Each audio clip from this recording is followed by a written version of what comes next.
Welcome, everyone, to the Cummings Graduate Institute podcast, Disruptors at Work, an integrated care podcast.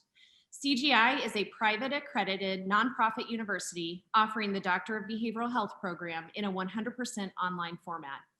CGI is focused on moving the needle of integration forward through advanced research, education, and training, including continuing education and workforce development initiatives. Our vision is to improve the way the world experiences healthcare. In today's episode, we honor American servicewomen and men in anticipation of Veterans Day on November 11th. We will be talking about military and veteran suicide prevention today with Dr. Carl Wilson, and he will tell us a little bit about what his company, Covenant Behavioral Health, is doing to serve the mental health needs of veterans and their families, and what you or your organization can be doing to become a veteran-ready healthcare provider or organization. So welcome Dr. Carl Wilson, who is a doctor of behavioral health and an Army veteran who has experience in the challenges of balancing a healthy lifestyle, family, and work. He is a licensed professional counselor and DBH in California, Missouri, and Iowa, and he directs Covenant Behavioral Health. His background in research includes the relationships of comorbid disorders, including hypertension and anxiety, chronic pain, depression, and he facilitates couples seminars and leadership trainings and teaches new doctors of behavioral health. You can visit his website at www.covenantbehavioralhealth.org. That's COVENANT behavioralhealth.org. So Dr. Wilson, thank you so much for joining us today. Well, thank you for inviting us. Absolutely, absolutely. I'm so glad you're here to talk about this topic because you teach a wonderful class at Cummings Graduate Institute on cultural sensitivity and appropriateness when working with military servicemen and women and their families, as well as veterans. And, as the national news coverage on veteran suicides, the rate has been something that our nation has really been talking about and thinking about for a long time. And so recently I pulled some data from the Department of Veterans Affairs. They produce a national veteran suicide prevention report each year. And at this time, in 2019, the suicide rate among veterans was estimated at 1.5 times greater than the non-veteran population, with over 6,000 veterans dying by suicide each year. And so that report stated that veterans account for 13.5% of all suicide deaths in the United States. And while there is no single cause of suicide among veterans and service members, by treating and preventing mental health and substance use conditions, we can empower veterans and service members to live and thrive in their communities, and we can save lives. And so I'm really thrilled to be talking with you about this. November is a special month for veterans in our nation. We honor veterans on Veteran Day every year on November 11th. And I want to just invite you to talk a little bit about your passion, maybe even your personal experience as an armed service member, and what is it that we can all be doing to bring more hope to this conversation than the doom and gloom of the annual rates. So yeah, well, of course the numbers have been trending not in the right direction. We were hoping that they would go down with all of the coverage when it comes to suicide veterans, but that has not been the case. So we know that scientifically speaking, a veteran dies by their own hand almost every hour. It's just every hour. Hard to sit with. It's hard to swallow that number. I'm an Army veteran myself, and after spending several years in the military, helping families, I remember my last deployment, and this is what really set the tone for Covenant Behavioral Health. My last deployment, of course, whenever we are deployed and we're away from our families for an extended period of time, we know the suicide rates go up, divorces go up, stress becomes, just imagine in a war zone and then life itself on top of that, okay? So getting out of the military, I knew that I still wanted to work with military personnel and their families. And so out of that, we started Covenant Behavioral Health.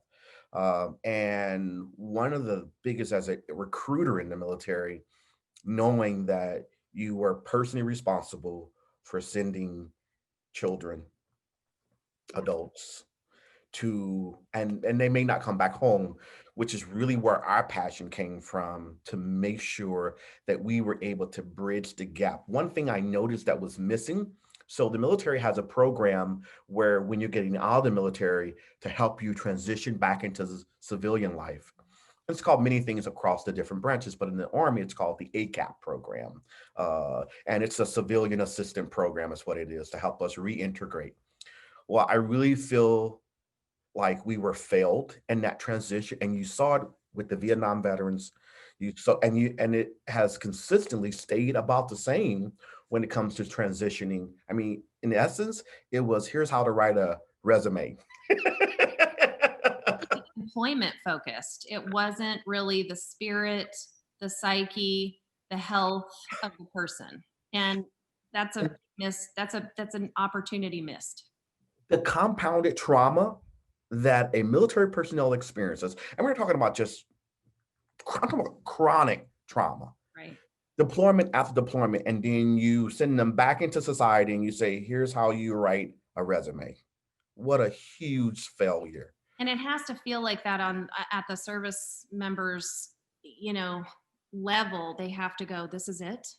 Mhm, mhm. Yeah, yeah. And so you still see it today, and I estimate somewhere around about 5 years is what it typically takes for military personnel on their own to be able to transition successfully back into civilian life. And you think That's about, like you mentioned, the deployment after deployment after deployment. So I can imagine that, you know, that transition extended out by the absolutely number of deployments. complicates it. Yeah. It complicates that. Mhm. And so you'll have military personnel who will transition back into civilian life without those tools, without the help that they need to be successful. And what we'll find is that those rates among those military personnel, Yeah. they go up. And it's not a surprise to any of us in the behavioral health field, because, you know, along with anything else that we see, compounded stresses, compounded traumas, you know, we know the rate, the risk and the vulnerability just goes up and up.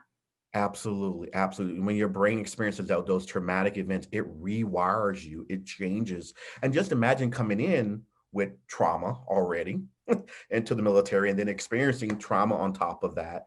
And we're going to send you back into society, and we want you to sort of fit into these nice little square or circle patterns of life. And that's often very difficult for service people to do.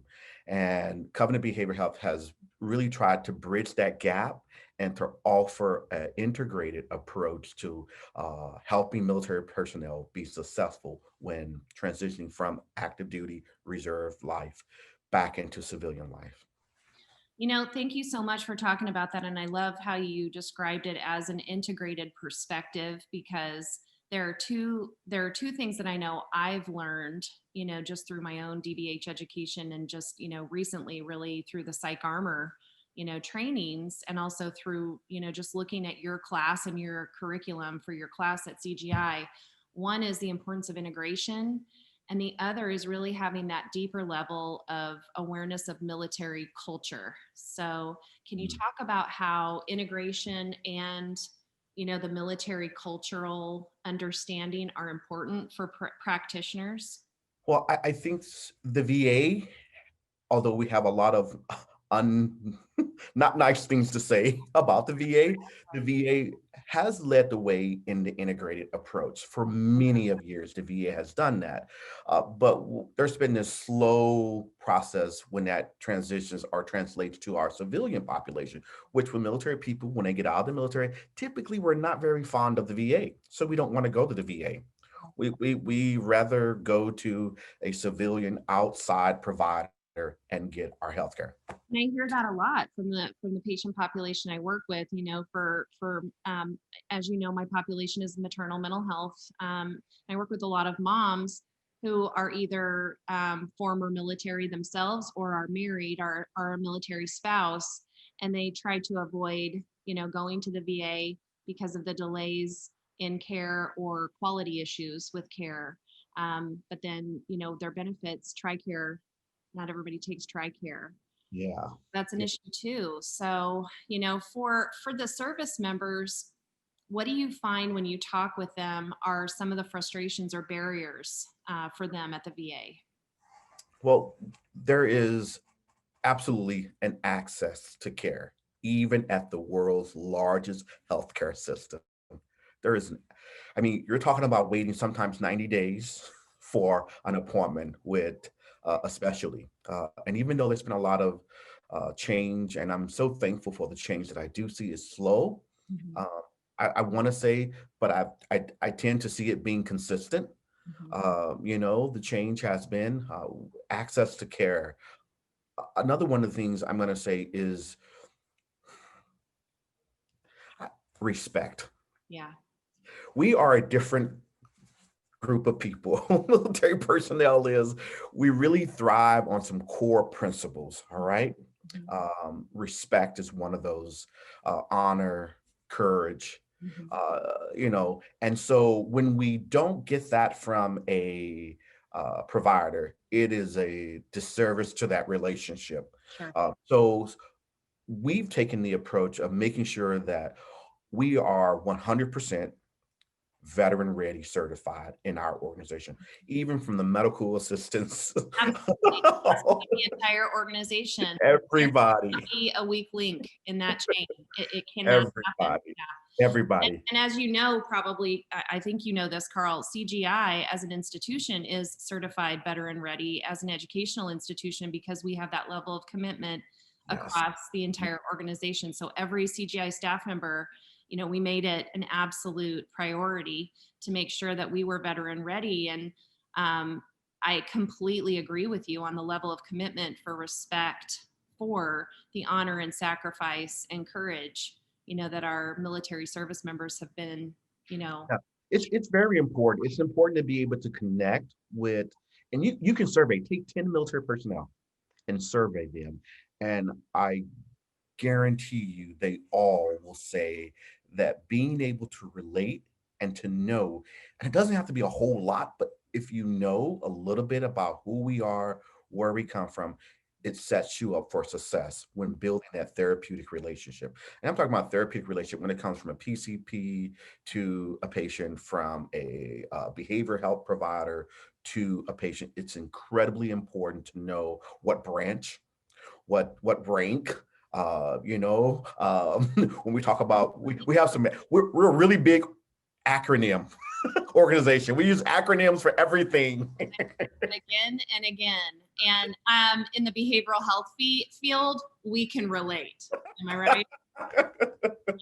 Yes, yes. So Psych Armor has been a great organization where they allow, it's a nonprofit organization that really allows you to get the skills for our tradition, customs, um, and you can learn a lot of the therapeutic interventions specifically developed for military personnel. And one in particular is the CPT program, that cognitive processing therapy, which was created by a psychologist out of the VA in St. Louis, the VAMC in St. Louis, the Veteran Health Administration Center. And this particular psychologist, she created the CPT based upon the model of the CBT, the cognitive behavior therapy. And it's a wonderful 12-week program used to treat that chronic PTSD. Yeah. And so we want to make sure everybody is aware of that. All of our providers uses that technique, uses that particular therapeutic intervention, and having those tools right there really, I believe, set you up for success Yeah. when you are trying to build a relationship with a very difficult, often challenging population. I Yeah. don't think we want to be. Oh, I don't think that, yeah, I would completely agree with you. And I think a lot of times it has more to do with the level of frustration It in is just absolutely, dealing with a world that doesn't understand you, absolutely. dealing with a system who doesn't seem to have that level of respect or care or concern. Absolutely. 90% of our staff is either a veteran or the spouse of a veteran, some kind of dependent of a Which veteran, all makes it, right? it's got to make a huge difference. It does. One of the first words out of a patient's mouth is, "Are you a veteran?" Yeah, Like, that's right. oftentimes I have to come into a room and go, I'm Dr. Wilson, prior service veteran, United States Army. Is there a problem? I can assure you that this person right here has the training and the expertise to provide the best quality of care. All right. Say, Yeah. I'm here. Yeah. That's why we're here. It That's speaks why we're here. volumes. And it really lends itself to building the initial steps of trust and rapport that, any long-standing longitudinal counseling study on the effectiveness, really when it's boiled down, comes down to a trusting relationship and a rapport between, the person who needs the service and the person providing the service. Yeah. If we can show that providers have taken the steps to become, aware and receive education on our customs, our procedures, our history, those things, they provide you just a huge advantage with developing that important, as you described it, trusting relationship. Absolutely. So I know you work with a lot of couples. Can you talk a little bit about some of the challenges that, may exacerbate depression, anxiety, PTSD, and, may lead to a real risk for the marriage being stable, for the family being stable in our veterans? And, what can we as doctors of behavioral health and integrated healthcare providers bring to the way that we work with patients and families or couples to increase success? Well, that is a very good question. I think one of the common themes I run into or I see is that when the deployed individual comes back home and that difficult, challenging transition back. As a matter of fact, we even tell you during what we call our demobilization, coming back from the military, from the war zone, and demobilizing back into your traditional installation. We tell you, don't go home and make any changes. Wait 6 months. Don't go back to being the disciplinary. Don't go back to taking over the responsibilities that you normally have in the house. We want to give the family a chance. We want to give you a chance to sort of, reset and then pick back up on those responsibilities. And what I see is that most spouses will say that they don't know this person that has come back. And so they're frustrated that that they don't understand. They don't know who this is. This is not, I'll hear this. This is not the man I married. This is Yes, not the woman I married. yes. Who And it's is not. this? That's the reality. It isn't. The personality change that Yes, went along with the job change, the deployment change yes, is significant and takes time. it is. It is. And I will tell them, so we don't know who this person is, but we got to make a decision if we want to learn who this person is. And so I think one of the things that a provider can do is to really help couples create a new norm. Yeah. It's one of the first things I tell our military personnel when they come back, say, okay, and I know you want things to be normal. I know you want to go back to work. I know you want to go back to, I go, but guess what though? None of that is going to be the same as it was when you left. And so we have to create a new normalization, a new norm for living, a new norm for working, a new norm for interacting with our significant other, our children, our dependents, our extended families and friends. So we have to define what this new norm is going to look like. And so you really have to teach couples to learn each other all over again. I have to get that commitment that you want to do this. And if I can get that commitment that you want to do this, then we can give you the skills. And it's really not starting all over, but it is a really big change and shift in the way you think, helping spouses understand triggers, Yeah. what PTSD is, and how to be supportive and not be a hindrance to recovery or to treatment. Because if you don't know, you're frustrated just as much as the Yeah. military person is. So, So and it's so funny when I'm listening to you say this, because there are so many parallels to the work that I'm doing with birthing mothers and their spouses when they're experiencing postpartum depression, anxiety, OCD, psychosis, because you have to normalize the struggle mhm, first and foremost. You have to normalize. You talked about, just coming in and re-norming, who you're getting to know. And I feel like part of the value in what we do when we work with families who are going through such a change in their life cycle development, their personal development, is we have to normalize that it's okay to not be okay for however long it takes for you to be okay again. Because so many people think if I'm not okay, then the marriage is over. Just like that, their mind goes there, and that's not the case. And if we can norm that for them and share our personal struggle, tell me about, do you share any of your personal challenges with the patients that you work with from a couple perspective, from a human perspective? One of the biggest things you just mentioned there was letting patients know that it's okay, letting a couple know that it's okay to not to be okay. And there's this deep sigh, and the tears begin to flow because Yes, you've given them permission. You've given them permission to not not be okay to not and be to the not face go of back. the profile Yes, picture. yes. To not go back to things being cookie cutter perfect, like Right. life is not going to be that way anymore. And I'll share stories. I remember coming home, and I was, I was, I left as a chaplain candidate, Mhm, and I enlisted as a soldier, as an enlisted member, and then shifted to an officer. mhm. Uh, and I remember my last platoon that I was over, and we were. You have to do things right. Yeah. Things have to be perfect, or people die, and that's just a fact of life. Mhm. And And you I do that again and again. came. It's your training. Yes, exactly, exactly. But I came home and I was not the healthiest person when I came home. I was running my house like a platoon. Yep. And I remember distinctly in the backyard, my son, he turned to me and he said, "Dad, I'm not one of your soldiers. Mm. You can't talk to me that way." And it broke me to pieces.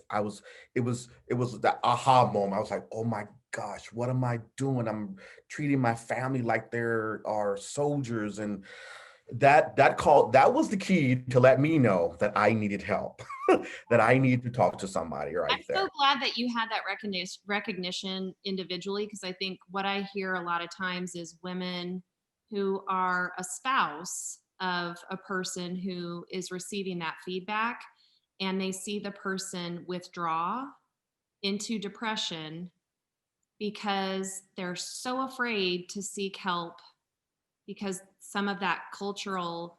Stigmatism in the military is it's you don't talk about. I can remember being in the military. You did not talk about mental health. You received a flag. You were unable to be promoted. It was the end of your career. It was a Yeah, career.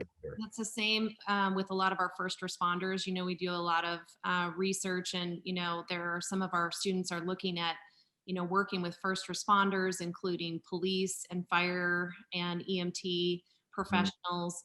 And there's a lot of that same stigma within the culture, because if you get that flag and you're not eligible for promotion, or even just being fit for duty, Yeah, the yeah. fitness for duty is a huge issue. So how did you, Carl, tell me a little bit about how you got past that. How did you as an individual work I through that?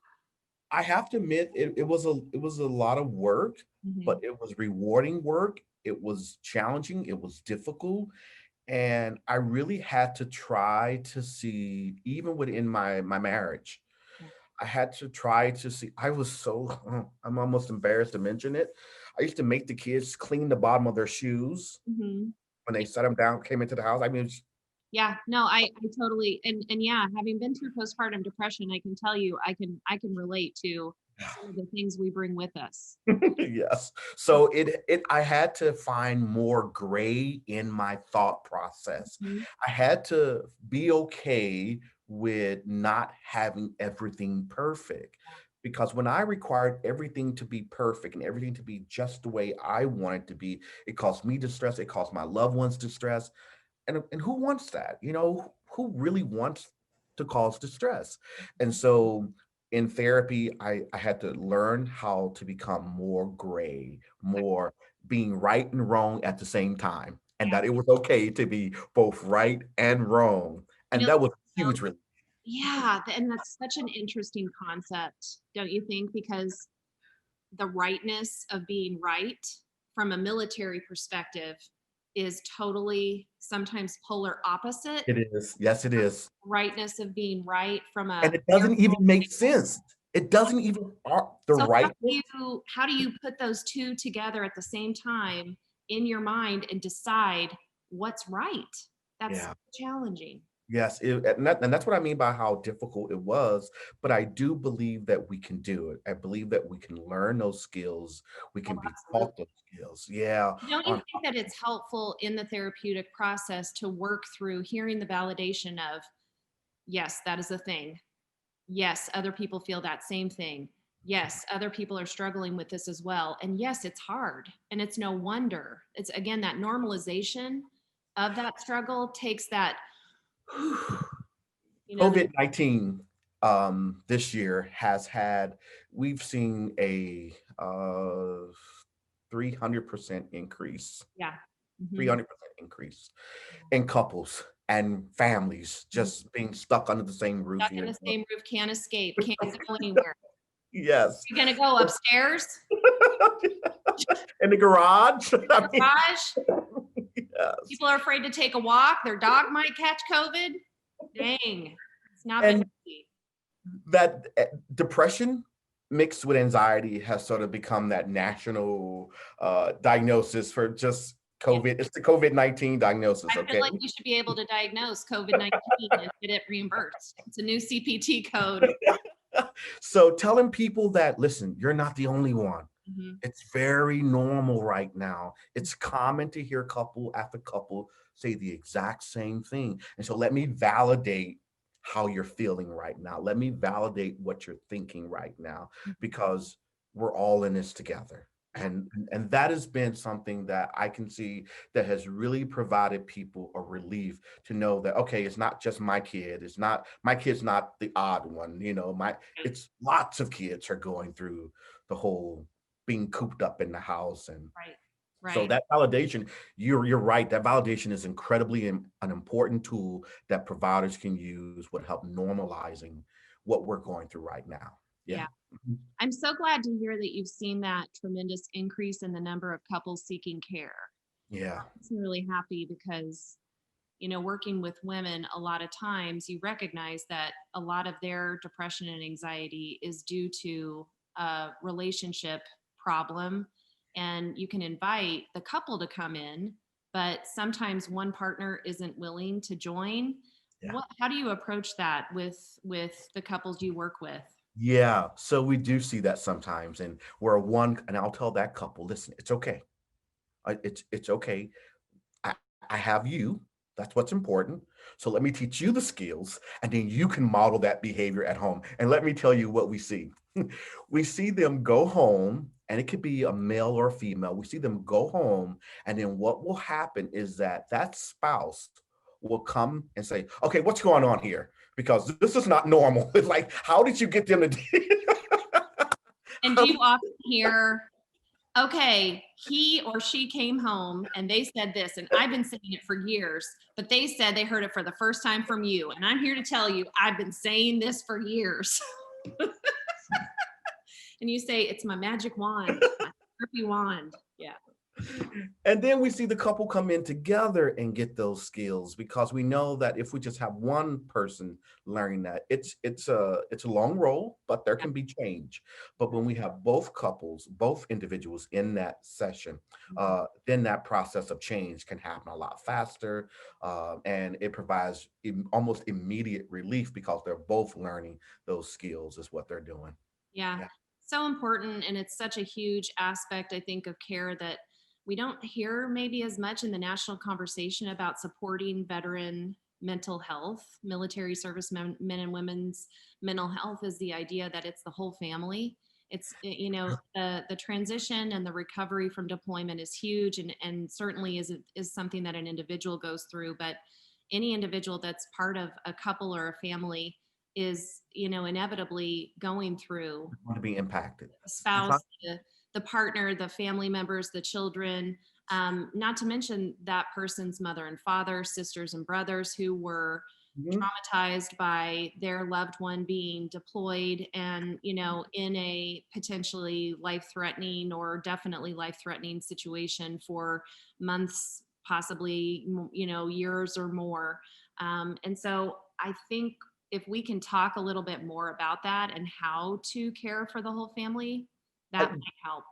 the DoD, Department of Defense, did a really smart thing a few years ago. Mhm. They reached out and they awarded a really huge contract to Magellan. Mhm.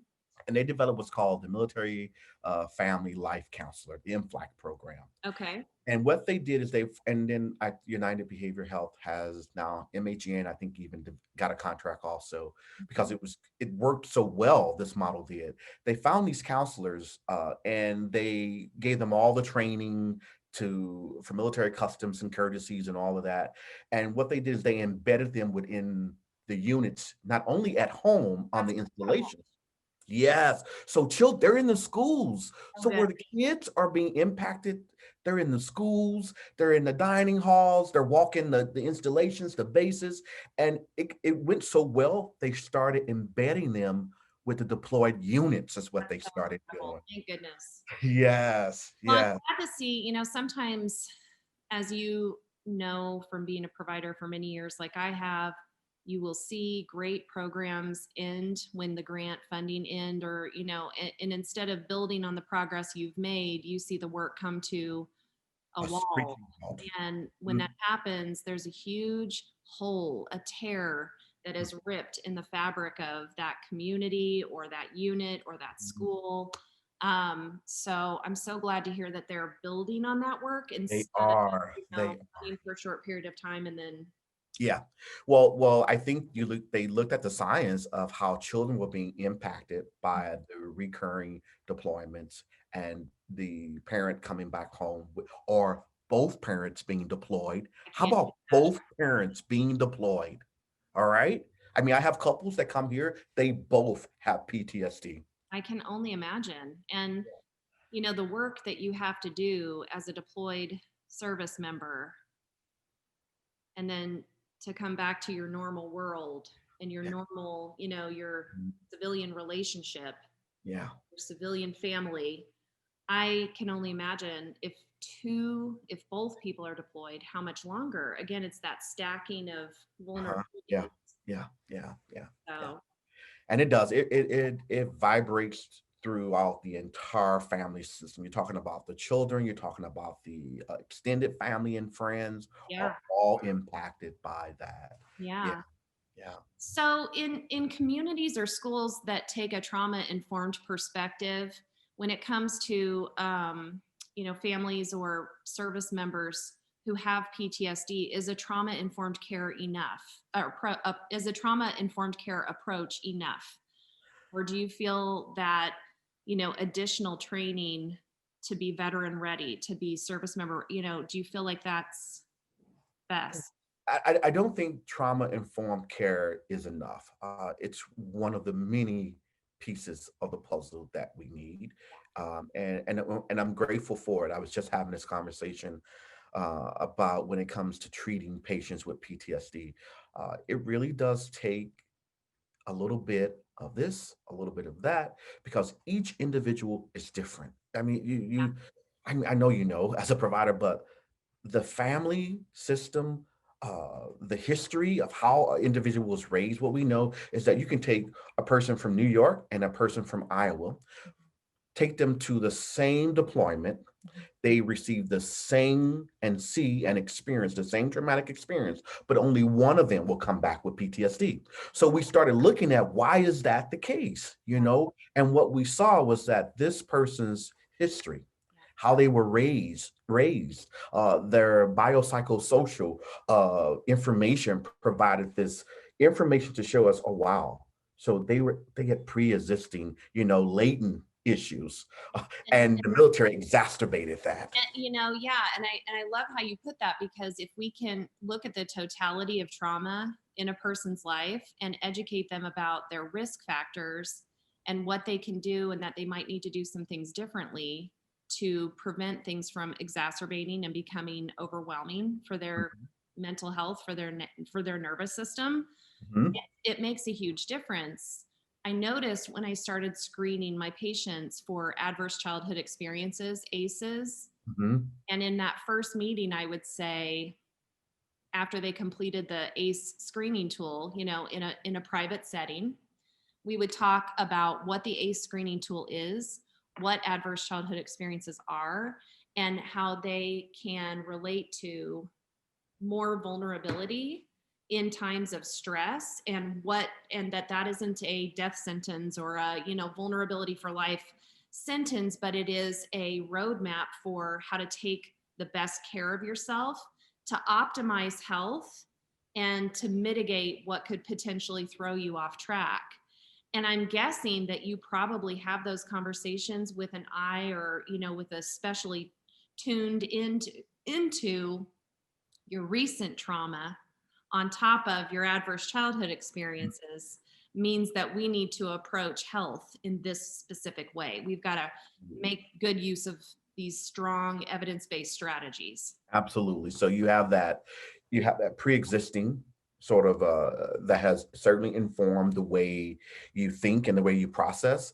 But then what we also know is that we can better equip you now with this information on how to prevent, on how to protect And that's an against. important discussion, Carl, because I'm sure you have patients too who come in thinking, well, for example, here in the Southwest, I work with a lot of Indigenous individuals who have a high rate of type 2 diabetes in their communities and in their families. And so often that idea of, well, my parents both have type 2 diabetes, my sisters and brothers, my aunts and my uncles, so I will get it.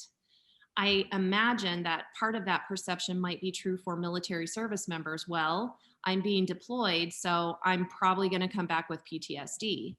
But the idea to prevention and Yeah, and what you can do to take sovereignty back of yeah. your outcomes, your health outcomes, is such an important conversation to have. And I think it leads to that, like, exhale, okay, I can take a breath of relief because there's something I can do about this. Yeah, we developed with, so each branch developed a particular program. The Army's was called Hunting for the Good Stuff, is what we call it, all right? That Hunting for the good stuff. So what we know is that people can experience trauma, traumatic events, and but they often do survive, all right?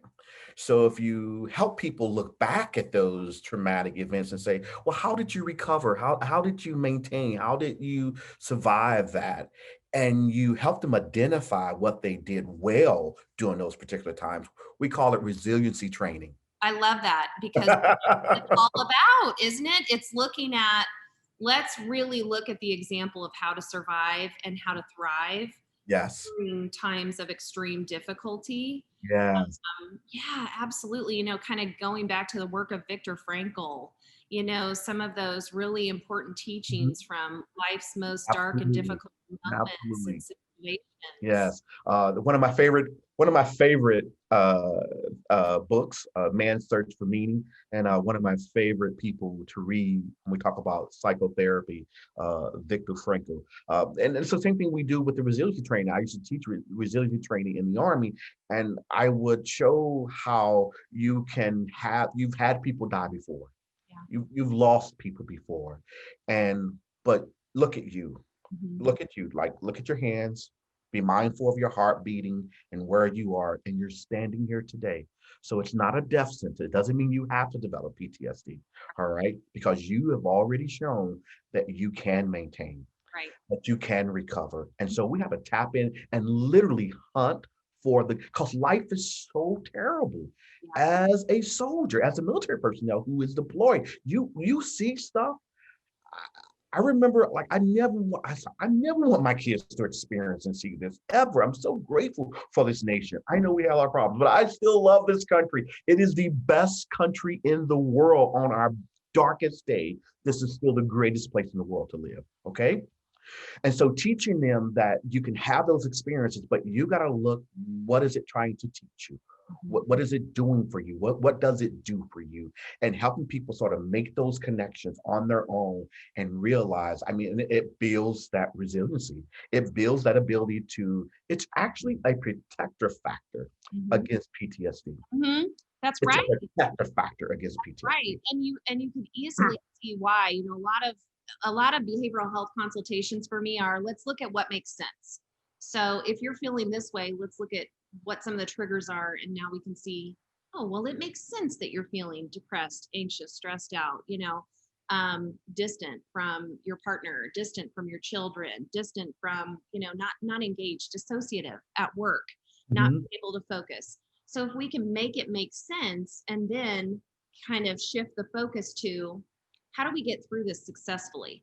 Let's think about times that have been tough before. What was it that you were doing, or what did you have going on then that really helped you through? How can we recreate that? How can we create support networks, a safety net, to be under you as you're walking that tight? Yes. Because here's what we do know. It's not going to stop. You're going to continue to Life is experience definitely not going to stop lobbing the challenges at us. Life is stress. Yes, Life forever. is learning to either self-regulate or go into despair. And we don't want you to be in despair. Despair feels terrible. Nobody likes to feel like they're in despair. And so, yeah, I love that focus on resilience and the idea that I think too, part of our culture accidentally sends a message to people that if they're not resilient, there's something wrong with them, which isn't true, because resilience is a learned behavior. It is. And guess what? That's why we started teaching it, because it's no one's born with the propensity, it just does not come natural. But you've heard people say, well, I worked with a lot of different people, or I was poor too, and somehow I made it through life. And it's like, you weren't just better than someone who struggled more. There were lots of factors, and there you go. You had supports that others didn't, and they made conditions that you didn't. And so let's think through this instead of applying I assume we started off on the same base in life. That's right. That's right. Thank you, Cara. Thank you for clarifying that, because that is absolutely true. And that's why I say each person is different. Yeah. And deserves to have respect and love for themselves at wherever they are in the process, and hope that where they'd like to go is attainable, and that getting help and the lovely people like you and me, we are lovely people. We love people. Yes, we do. Lovely people. And we are here because we want to help people through the process. But it's that stigma from, unfortunately, other humans, and, from learned backgrounds, and, first families, childhood, experiences, society and culture sometimes that I think hold us back from giving ourselves permission to get the help and reach out to people who are experts in getting us back on track when we feel off. Yeah. And everybody deserves that. Everybody deserves. Absolutely. I'm not okay. This has been one of the roughest years I can remember in my life. I had Cigna reach out to me.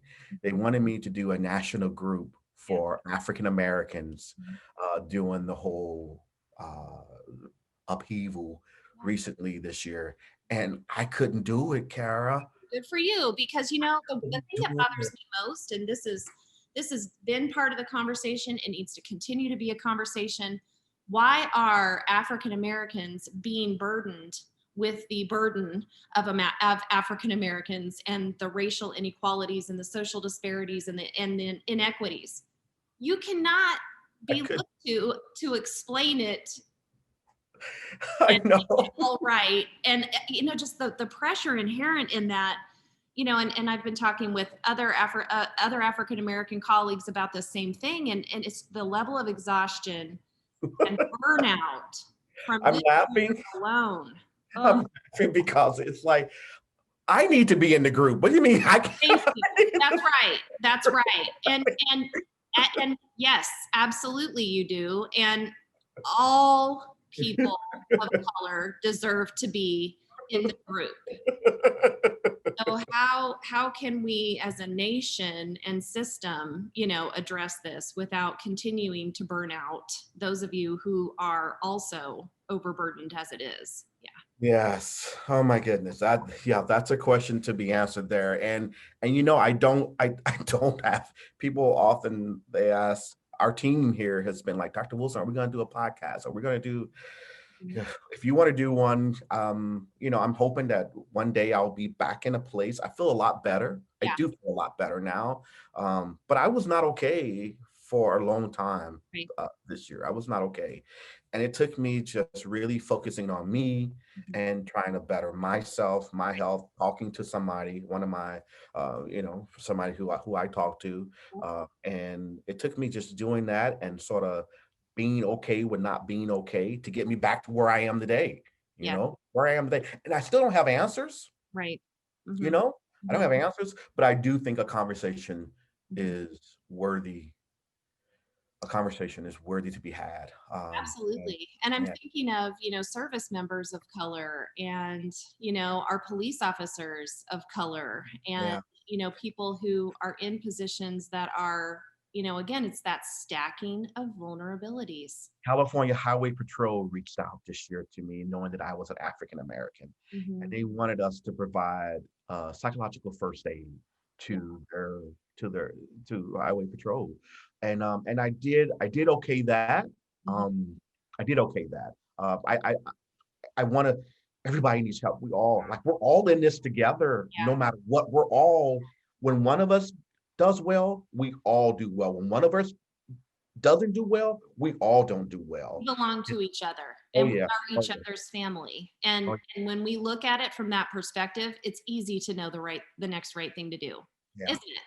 Yeah. Absolutely. But Ab- being in that position, and I can really relate because I also saw about a 300% increase in the number of individuals, who needed help. Talk about a vulnerable population thinking about birthing alone in a hospital, going to a hospital in general I during know. COVID, and especially to have a baby, and then being told you can't bring even your spouse with you or Yeah. your mom with you or your doula. That was really increasing the rates of birth trauma. um, and then my family's a color that I'm working with, and that just the racial exhaustion and the inequities exhaustion, and having, just keeping an eye to the news and also social media, and just having conversations with other people of color and realizing just the burnout level. And then not knowing what else to do to help, make it feel better for yourself. And I think I just am really glad that you shared that, having made set some boundaries so that you could make sure you were okay, because we can't give what we don't have, That's period. right. We cannot pour from an empty pitcher. um And I want our patients to know, listen, I have a PCP, I have a behavioral health provider. I'm not just recommending this to you, there's but no one better human. Like, just because we have education and training and we're a provider with a D behind our name, it doesn't mean we're not human and don't have human right. needs. That's right. That's and right. So, and in a situation, and there's a lot of talk about, thank you frontline healthcare, professionals. And certainly the mental health pandemic of the year 2020 has been a major pandemic for those of us in the behavioral health field, because there just aren't enough of us to really go around, and most of us were already overworked, working too many hours to begin with. And mhm. so we are also in the business because we care so much. Like I said, we are lovely people. We want to love people. We want to help our people, but we also have human limits. And that has been hard, to deal with that, having to set limits when people are out there hurting and they I can't know. actually I care. know. And you know how that makes us feel when Yeah. we can't help. Yeah. When we can't help, that is not a good because that's why we're in the business. Yes. Yeah. To So this is probably going to be a little bit of a transition, but one of the conversations that you and I have also had is, the idea of the spiritual wellness and, using or the concept of the church as a hospital. Mhm. So can you tell me a little bit about your, kind of how you perceive that as a concept and what that means to you? Well, it is not really even a shift. We looked at last year, there were three high profile suicides among faith leaders. Mm-hmm. And that really struck a nerve. And those were pastors who died by their own hand. Now, I'm not including the spouses who committed suicide and the family members of those faith leaders who committed suicide. I'm not including those. And so what we see is suicide is, it doesn't matter what color you are, it doesn't matter where you live, it doesn't matter how much money you have in the bank, it doesn't matter, it doesn't care. Suicide is pervasive throughout the world, all right, throughout the world. And so I looked at that because faith is, we've have come to terms over the years, and I saw this come to life where faith became a protective factor against suicide. Right. The mental health field finally acknowledged that, okay, let's not just discount people who have faith. Let's respect that and let's see how we can use that to help people get unstuck. Right. And so we developed a conference where it was called Faith and Mental Health. Mhm. And so what we did is we invited professionals, and we invited faith members, all denominations and customs, to come and to have this conversation about how we can help each other. Because what you cannot do is we can't just treat the physical body Right. and ignore the psychological and the spiritual needs of an individual. And this is what we mean by this integrated approach. All right. We got to take care of the whole person, is what we got to That's do. right. Well, and I'm so glad that you put it that way because I recall in my, undergraduate training the use of the biopsychosocial model, which means we think Mhm. about the body, we think about the person's mind, and we think about their social organization and relationships in the world. But then we started to hear biopsychosocial spiritual model. And I really appreciated when we started to hear that because I'm sure you have the same experience of working with people who come in and they really are having a crisis of faith Hmm. and it's affecting their mental health. And this is true for military service members. Yeah. Um, and I also call it a crisis of faith when a military service member starts to question the treatment that they are receiving from the country that they put their life on the line for when they return. And so that too is a crisis of faith from a person who really felt like, I'm putting my life out there because I love this country. I would die for this country, and I'm coming home and I'm not being cared for by this country. I know what that's like. And so I think it's important to really include that as a spiritual crisis because it really does lead to, sort of what a lot of the early psychological theorists might have called like an existential crisis. Yeah. Um, Yeah. and what I was hearing from a lot of the patients who were in that situation was because I would encourage them, tell me a little bit about your faith community. Do you have a good relationship with a pastor or a rabbi or someone at in your community, in your faith community that you can have these conversations with? And from some individuals who were in certain faiths, I was hearing, I really don't trust that my faith-based, spiritual-based questions will be received well. I don't have that level of trust, and I worry about the way my family will be treated in that faith community should I have those questions. Or if my spouse and I are having marital issues, I worry that the pastor will leak that information to other members of the church, or that other members of the church will, begin gossiping. And I Mhm. wonder, as far as the church can be sort of that support, how can we begin to address those issues? Because when we see a community of faith having those unsafe, untrustworthy, kinds of issues, how can that community address those issues so that it makes it safer for everyone? Well, I think you go back to a lot earlier than where we are today. The Mhm. faith community has always been that place of healing. Yeah. Hospitals, we faith communities, they ran hospitals, they were the nurses and the doctors and the healers is what they were. And, Absolutely. and so one of the things that we really try to do is from covenant behavioral health standpoint is to really there's stigma on both sides from Sure. mental health to Always. faith and from faith to mental health. I can remember, and this me personally, I can remember when I started in this career, I was told it was witchcraft. Yep. I've heard that too. Yep. And sometimes I'm like, great, I'll cast a spell and you'll get better. It was comical. Yeah. It laughable, the ideology Mhm. of some people toward mental health.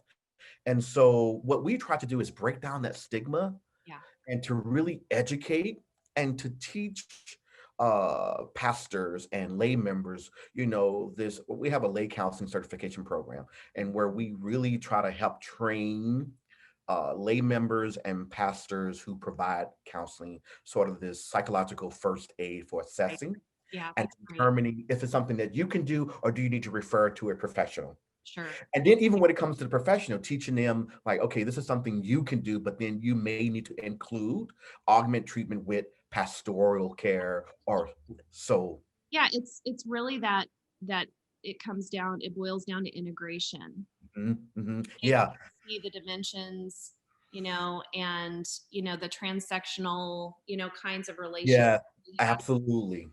across our lives, and to be able to Mhm, have respect and to really tune into the person's values and preferences, because it's yes. not about us or our beliefs. It's Mhm, about the person and their preferences. So, if one person believes that medication is the best option for them in combination with counseling with their pastor, and we do a monthly check-in with them to make sure that their medication is going well and that pastoral counseling is going well and that their relationships and goals are improving, then that's what that looks like.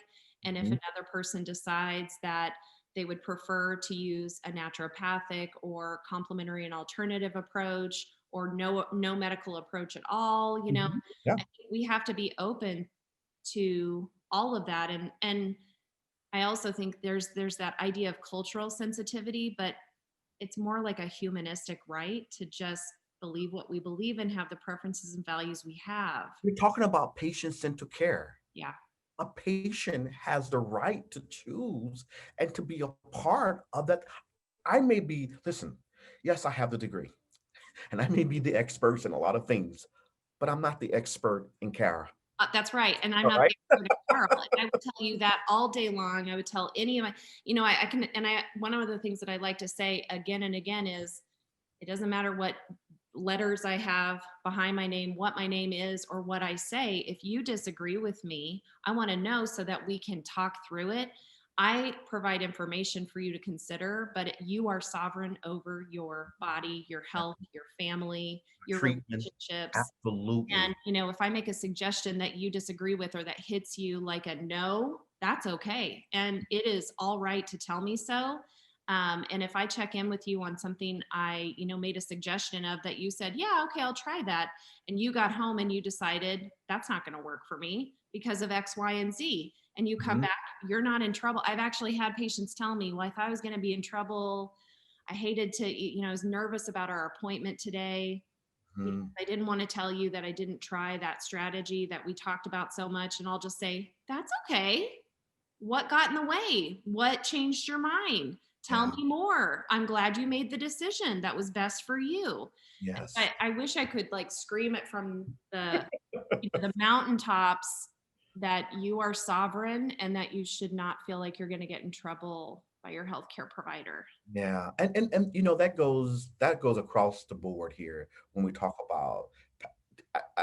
I've taken on the mission of teaching pastors how to do pastoral counseling, and I gotta tell you that one of the reasons why I think we're talking about this is I've seen three pastors in our DBH program and one lay leader in our DBH program. So it's like that's refreshing to see, like, oh, we need that. I'm so appreciative to Yeah, see pastoral leadership coming, working toward, they have a counseling background, a LCSW or an LPC or something of that nature, but to see faith leaders coming in and really learning this integrated approach to healthcare, oh, it's exactly what we yeah. need. Think about that level of leadership and shared knowledge that is then infused into their faith community. Yes. They can, as a faith-based leader, that they can share with so many others that empowers them to really put their health and their wealth of mind and mental health resources and energy as a focus. And think about how that then, you know, spreads throughout a family and throughout a Absolutely. community. It's Absolutely. Yeah. incredible opportunity, Yeah. So no longer are we excluding, right? some aspect of a person, but we're really being more inclusive and taking care of the whole person. So we can take care of the physical, we can take care of the psychological, we can take care of the spiritual aspect. Absolutely. Because, we are complicated beings, humans are. No, absolutely. We are very, and I was talking with Dr. Larry Ford about, just the complexity that we deal with sometimes with our health. I mean, Larry was telling me sometimes he'll have patients who come in on 40 different kinds of medication with, all kinds of different chronic conditions. And I'll say, yeah, you know, that happens sometimes with women who are trying to get pregnant or who have just learned that they're pregnant and they're on a lot of different medications and the pregnancy maybe wasn't planned, but we have to think through that. And, how do we help the person establish safe in mind, safe in body, Mhm. as quickly as possible, because that's really the goal, right? To give them that sovereignty back Absolutely. and give Absolutely. them a path of hope forward. Again, back to that concept of resilience. How can we tie that sovereignty idea back into resilience? Yeah, I am appreciative for the response. Of course, because of COVID-19, we're not having that conference this year. We thought about doing it telehealth, but I am really zoomed out this year. Everyone is So, zoomed out, Carl.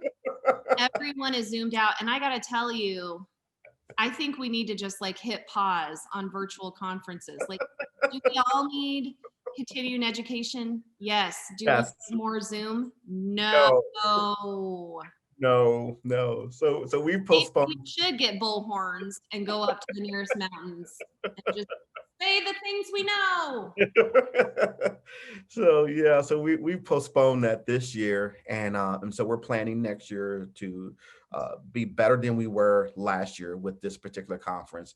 And again, we Right. talk about how really helping to remove the stigma of faith members accessing mental health care, healthcare in general, Yeah. and really helping professionals, licensed professionals, Mhm. be able to respect and honor the customs and the belief systems of their patients, and really to bring that together and don't see it as something where we need to X out or exclude Right. that aspect, but really how to integrate, you call it, crossing those intersections, to show them how to navigate that a lot better. Mhm. That's our goal. That's really our goal right there. I believe faith leaders are on the first line, Mhm. on the front line Yeah, also. I believe that Uh, as well. they have a big part to play. And I think, the way that we look at primary care as the nation's default mental health system and Mhm. the whole purpose behind integrating behavioral health into primary care for that reason makes a really great call for um, offering more support and training resources to clergy and pastoral, lay counseling members because of their frontline role Mhm. in Mhm. in the nation's mental health crisis as well. Absolutely. Again, I'm telling you, faith, when it's used properly, can be a huge protective Mhm. factor. All right. Absolutely. When Oh, it comes, study after study shows that. And to go back to the work of Viktor Frankl, right? hmm hmm absolutely. Absolute beauty and poetry in his Yeah. writing Yeah. about the idea of hope and the idea Making of sense. the role of faith in that Yeah. way. Yeah. Making sense of the world is very important, especially when everything when it's like trying to grab water and hold water in your hand. Right. Life can hit you that way, you know? Yeah. And I'm telling you, the only thing that can help you in that moment is going to be some faith. Mhm. There's no medicine I can give you that can help you with that. There is. No, it's all about finding some hope. And, you know, Yes. when faith helps lead you to hope, then awesome. Excellent. Great. Whatever the faith may be, whatever, That's right. whatever the That's tradition right. might be, whatever the worldview might be, you know, but just even faith in your human kind, because that is something that the media right now has really exacerbated. This, let's show the scandalous exclusively, and there's very little opportunity to see, just like I see every once in a while a post that said, this has restored my faith in humanity, and it's a post of, you know, a person rescuing a puppy, or, you know, a puppy rescuing a human, or, you know, and yeah, that is restorative. But I think what has an even longer term restoration in terms of our faith in humanity is being with other people, being with other humans, you know, continually or consistently, who have that hope and have that uplifted, you know, ability to support one another, lift up one another, whether it's in, you know, worship, or, you know, just humanity and service. November the 3rd was Human Kindness Day. I saw that. And I all I could think about was how much we needed each other. And I challenged people that I knew to just show human kindness Mhm. today Mhm. to anybody you're in contact with. Just we need it right now. I mean, we need it right now. And I Yeah. think we have a huge role to play, even just as individuals in our communities. You know, walking into a grocery store, people are here in the city of 6 million in Phoenix, Arizona. You know, we're in a hurry. It's crowded. We're not looking forward to the task. We're scared. It's a Mhm, pandemic. We don't mhm. know who's behind that mask. Are they red? Are they blue? What do they believe? Do they hate me? Do they love me? There's a lot of pressure just in those interactions. And I think ultimately, if you just smile and send love out of your heart to the people that you see just walking in and out of a grocery store or getting gas, asking the clerk, you know, making that connection, eye contact because of the Yeah. mask, you know, how are you today, ma'am or sir? How are you doing today? And they Mhm. always act surprised. I know. A short story. I had a little old lady. I was walking past her, and I said to her, I said, "Hi, how are you doing?" And she looked at me. She says, "Why you asking me that? You don't really want to know how I'm doing." I'm thinking to myself, well, first off, I really do. It's my job, and that's why I'm in this field. I really do. I really do want to know how you're doing. We sat there and we talked for about 30 minutes about how this perfect stranger, little old lady, how she was doing. You Good for you know, and good for her. just Sounds like she just was having a rough go of it. she Something was. happened. Mhm. And just imagine just asking people, and I know we do, we're so in a rush, like you said, life is so fast paced, but if we could just slow down Yeah. and be mindful and appreciative of the people that come into our paths, and just show some kindness, just Mhm. saying thank you, hello, Yes. Yes. yes, yeah, And you have no idea the impact. that's right. And just saying to that person, stay safe, will you? Be careful, will you? It's hard Mhm. out Yeah, there. We're all in yeah, this together. Just yes. little, that probably took me 5 seconds to say. So think about Mhm. like that 5 second impact on another person's life of just like making the effort to engage with eye contact in a time Mhm. when, you know, we're seeing this. Yeah, yes. Well, listen, Carl, thank you so much for the conversation today. I could not be more appreciative of your time. I know what a busy person you are, but I would love to follow up with you and have more conversations down the road. Awesome. Well, we're very appreciative for CGI and for what you guys do. We support you 100%. And I think you know that. I do. I will say that we have decided that we're going to do something very special.